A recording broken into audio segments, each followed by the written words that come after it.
आपकी कोई अट्रैक्शन भी नजर नहीं आती। तो आपकी थोड़ी सोल सर्चिंग जरदारी साहब को और नवाज शरीफ साहब या शहबाज शरीफ साहब को करने चाहिए। आखिर क्या वजह है कि यूथ जो है वो एक उसको 70 साल वो इमरान खान साहब को अपना लीडर समझता है, आपको क्यों नहीं समझता? सो मेरा ख्याल है बिलावल जो है again he try to be, एक उन्होंने डिस्टेंस की जो बात आपने की है, डिस्टेंस की कोशिश की है कि यूथ के साथ हम कनेक्ट करें, कोई नई बात करें, खुद को एक उसको नई एक पार्टी या नई लीडरशिप की शक्ल मिला, जिसको उन्होंने शूट डाउन कर दिया जरदारी साहब ने विद इन 24 आवर्स।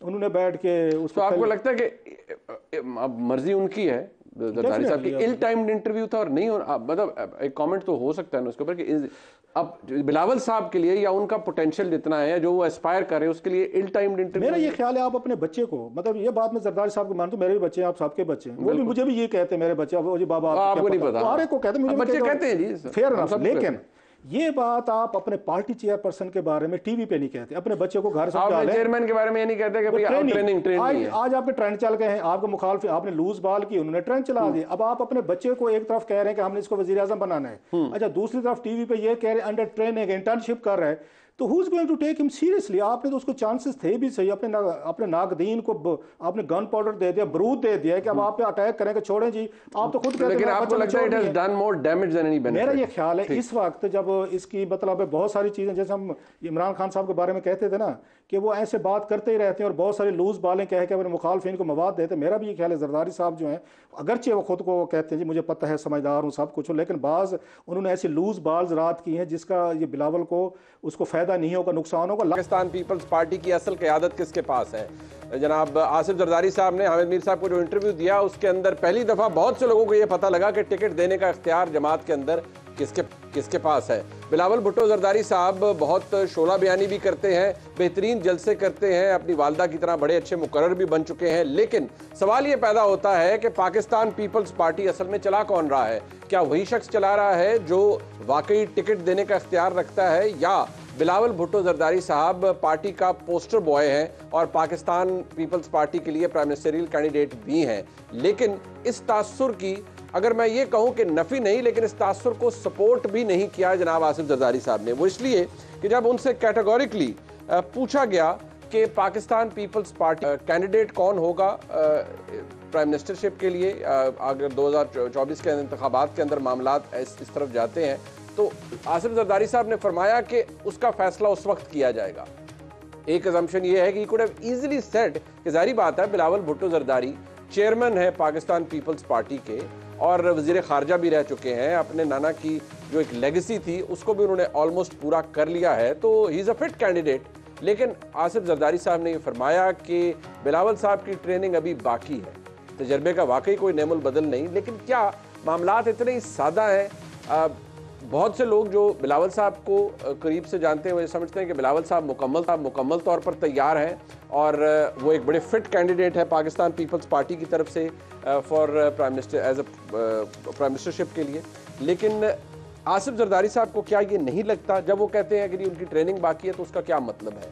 साथ ही साथ पाकिस्तान के अंदर इंतखाबात की तरफ हम ज़रूर जा रहे हैं, लेकिन सवाल ये है कि जिस लेवल प्लेइंग की फील्ड की बात सिर्फ पीटीआई को अजीज़ थी या पीटीआई करती थी, अब वो पाकिस्तान पीपल्स पार्टी भी करती नज़र आती है। बट सवाल ये है कि हमारे मुल्क में सियासत अब होगी किस तरह की? कन्फ्रंटेशनल सियासत होगी या अकोमोडेट करने वाली सियासत होगी? मफाहमत की सियासत होगी या टेक ऑन करने की सियासत होगी? क्योंकि पाकिस्तान मुस्लिम लीग नून का बयानिया मुख्तलिफ है। पाकिस्तान पीपल्स पार्टी का अगर देखा जाए तो जरदारी साहब नॉन कन्फ्रंटेशनल पॉलिटिक्स की तरफ जा रहे हैं, यानी वो किसी के साथ इस वक्त लड़ाई नहीं लड़ना चाहते, ना ही किसी को नए सिलेक्टेड का नाम देना चाहते हैं, जबकि बिलावल भुट्टो जरदारी साहब ऑलरेडी नए सिलेक्टेड की तरफ इशारा कर चुके हैं और वो पाकिस्तान मुस्लिम लीग नून है। मामला जा किस तरफ रहे हैं? साहब आपने खैर जो अब ये मैं इसको ये बाप बेटे पे नहीं मैं जाना चाहता, बाप बेटा मसला, बट एक clearly there is a divide जिसमें जरदारी साहब की पॉलिटिक्स या अंदाजे पॉलिटिक्स और है, बिलावल साहब का और है, बट वो समझ भी आता है। बट क्या ये ऑप्टिक्स दुरुस्त हैं जो इस वक्त आ रहे हैं पीपल्स पार्टी की जानिब से बिटवीन जरदारी साहब एंड बिलावल साहब? इस दो तीन चीज़ें हैं जो मैं मतलब बिलावल का अगर थोड़ा सा समझने की कोशिश करें, जिसकी आपकी भी कोशिश है, आप जो सवाल पूछ रहे थे कि बिलावल ने बात क्यों की है कि 70 साल के ऊपर बाबे जो हैं इनको छोड़ देने चाहिए, दो चीज़, इसको दो तरीक़ों से देखा जा सकता है जिस पे उनका जरदारी साहब को भी रिएक्शन है। वो बात ठीक है कि वो कहते हैं ना कि सियासतदान जितना भी उस एजेड होता जाए, मैच्योर होता जाता है, विजडम आती जाती है। 3-4 मिसालें मैं दे देता हूँ आपको उसकी। देख लें, यहाँ पे नेहरू साहब थे प्राइम मिनिस्टर इंडिया के। ही वाज 74 मेरे ख्याल 4 और 6 he died in his office. He was a prime minister. मैं 70 प्लस की मैं बात कर रहा हूँ। फिर वाजपेयी साहब थे, अगर मुझे याद है 80 साल की उम्र में वो वज़ीर आज़म बने। अच्छा, इससे अगला हमने वो जो देखा एक ये बेंचमार्क, वो मलेशिया में हमने देखा महातिर मोहम्मद जो 90 साल की उम्र वज़ीर आज़म बन गए। सो दुनिया भर में जो बाइडेन को देख लें, अब वो अमेरिका में चले जाएं। सो सियासतदान हो गए, सहाफ़ी हो गए और वकील, सुने ये रिटायर नहीं होते। अल्लाह मियां इनको रिटायर करे तो करो, otherwise till the last moment सहाफ़ी, वकील और सियासतदान ये अपने प्रोफेशन के साथ रहते। एक चीज़ आप इसको जरदारी साहब का मे भी मकसद ये हो कि भाई साहब यहाँ पे आप जो ग्रो करते हैं तो आपकी विजडम बढ़ती है, मुल्कों को बेहतर चलाते हैं। उनकी ये मैं कोशिश कर रहा हूँ इंटरप्रिटेशन की। अब उन पे बिलावल पे क्या ये दबाव है, स्ट्रेस है उन पे ये है कि पिछले कुछ अरसे से हमने देखा कि ये इमरान खान साहब हैं, उनकी उम्र 70 साल है सपोज इस वक्त, ऑलमोस्ट 70, ठीक है सर। अब वो अपने आप को यूथ का और यूथ उनके साथ कनेक्ट भी करती है। इस वक्त किया भी है उन्होंने यूथ को मोबिलाइज भी कर ले, जिसके बाद तनकीद आना शुरू होगी वेरी मतलब जस्टिफाइबली कि भाई साहब जो यंग इस वक्त लीडरशिप है वो तो पीएम नवाज के पास है, मरियम साहबा 40s में है, ये हो गया, उसके बाद ये बिलावल 30s में है। तो ये क्या वजह है कि पाकिस्तानी अवाम जो है, यूथ स्पेशली जो आप कहते हैं 55 या 60% है, तो ये 70 साल के बंदे के साथ कनेक्ट करते हैं कि वो यूथ को रिप्रेजेंट करता है।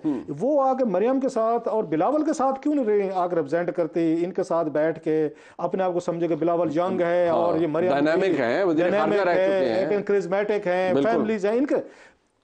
सो मेरा ये ख्याल है बिलावल पे ये स्ट्रेस था, उसने कोशिश की है शौरी तौर पर कि मैं शायद अपने आप को डिस्टेंस करूं उस लेगेसी से जो हमारे बुजुर्गों की लेगेसी है, वेदर वी लाइक इट और नॉट। अब क्योंकि 3-4 दफा हुकूमत ये भी कर चुके हैं पीपल्स पार्टी वाले लोग, इनका अच्छा बुरा इनका भी देख चुके हैं। अब वो बैगेज है, लगेज है जो बिलावल को कैरी करना पड़ता है। बिलावल में भी एक गुड मतलब लीडर, लेकिन जो माजी में उनकी पार्टी के हवाले से बहुत सारा बोझ है, अब उस बैगेज को तो नहीं हटा सकता। अपने वाले साहब के हों, वालदा के हों, नाने के हों, मौजूदा हुकूमत के हों, गिलानी साहब दौरू जिसके भी हों, राजा परवेश साहब के, ये वो बैगेज जो बिलावल को फेस करना पड़ता है। बिलावल साहब आपको लगता है वो कॉन्शियसली डिस्टेंस कर रहे हैं? मेरा यह ख्याल था उन्होंने अपने लिए एक वे आउट तलाश करने की कोशिश अपने लिए भी की है, उन्होंने मरियम के लिए भी किया कि भाई साहब आप भी तो उसमें हाउस ऑफ शरीफ जो है वो भी 4-4 दफा 3-3 दफा वजीर आजम बन चुके हैं और इसके बावजूद यूथ जो है वो हमारी तरफ नहीं आ रही। सो आप ये काम क्यों नहीं करते? जो हमारे एल्डर्स हैं जिनका बैगेज है, मैं फिर कह रहा हूँ पॉलिटिकल बैगेज है बहुत ज्यादा, आप जरा थोड़ा सा ब्रेक लें, आप मरियम को स्पेस दें या मुझे दें, लेट अस अगर कनेक्ट विद। ये बात तो बिलावल साहब ने वो हमने चलाई भी कि उन्होंने असेंबली में भी ये बात कही थी कि किस तरह की सियासत छोड़ के जाना चाहते हैं और नई सियासत को आना चाहिए,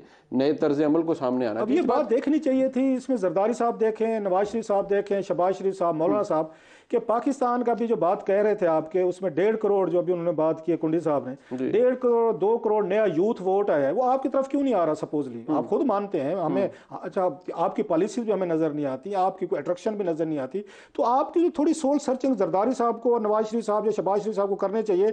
आखिर क्या वजह है कि यूथ जो है वो एक उसको 70 साल वो इमरान खान साहब को अपना लीडर समझता है, आपको क्यों नहीं समझता? सो मेरा ख्याल है बिलावल जो है again he try to be, एक उन्होंने डिस्टेंस की जो बात आपने की है, डिस्टेंस की कोशिश की है कि यूथ के साथ हम कनेक्ट करें, कोई नई बात करें, खुद को एक उसको नई एक पार्टी या नई लीडरशिप की शक्ल मिला, जिसको उन्होंने शूट डाउन कर दिया जरदारी साहब ने विद इन 24 आवर्स।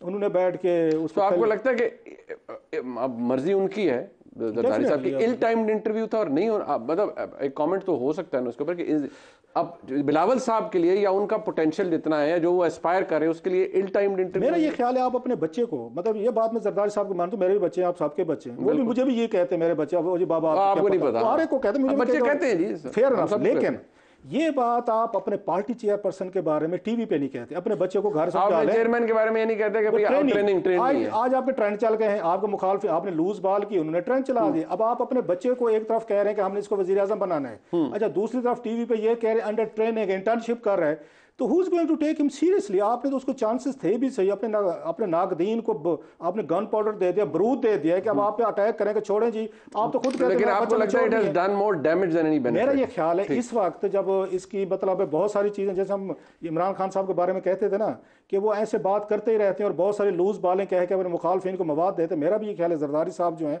अगरचे वो खुद को कहते हैं जी मुझे पता है, समझदार हूँ, सब कुछ हूँ, लेकिन बाज उन्होंने ऐसी लूज बाल्स रात की हैं जिसका ये बिलावल को उसको फायदा नहीं होगा, नुकसान होगा। लास्टली एक बात, एक चीज यह है कि जो बात उसमें जरदारी साहब अपने तजर्बे की बुनियाद पे कह रहे हैं कि बिलावल को भी चीजों का नहीं पता, नहीं राइट, क्योंकि इन्होंने 14 साल जेल भुगती है, मियां नवाज शरीफ साहब ने भुगती है, हमजा ने भी भुगती बिल्कुल है। ठीक है। उन्हें पता है जनाब कि अगर इस लेवल की लड़ाई आपने लड़नी है एस्टेब्लिशमेंट से, बेनजीर भुट्टो ने भी तकलीफें देखी। बिल्कुल, बहुत देखी है। अच्छा, क्योंकि बिलावल ने अभी नहीं देखी और अल्लाह ना दिखाए कि आपने ना जेलें भुगती हैं, ना आपने बल्कि इन सब ने भुगती हैं, तो so they know it better। उनको पता है कि आपने पॉलिटिक्स में किसके साथ कैसे चल रहा है। और बिलावल को भी इन चीजों को समझ रहे, वो कहते हैं ना लास्ट कि ऊंट अभी पहाड़ के नीचे आया नहीं है, ये सारे नीचे से होकर गुजर गए हैं। इनको पता है कि पहाड़ जो है बड़े होते हैं, ऊंट जरा छोटे होते हैं। Naturally been there done that वाली बात है। एक मुख्तसर वापस आते हैं तो जरा आप बात इस हवाले से हो जाए कि वो जो आज का मुहम्मा है, और वो सुप्रीम कोर्ट से भी उसकी आवाज़ आई कि इलेक्शंस के हवाले से जो तासुर इस वक्त मौजूद है वो क्या सिर्फ तहरीक इंसाफ का ही है या पीपल्स पार्टी का भी। एक ब्रेक के बाद बात कर लेते हैं मैं साथ ही।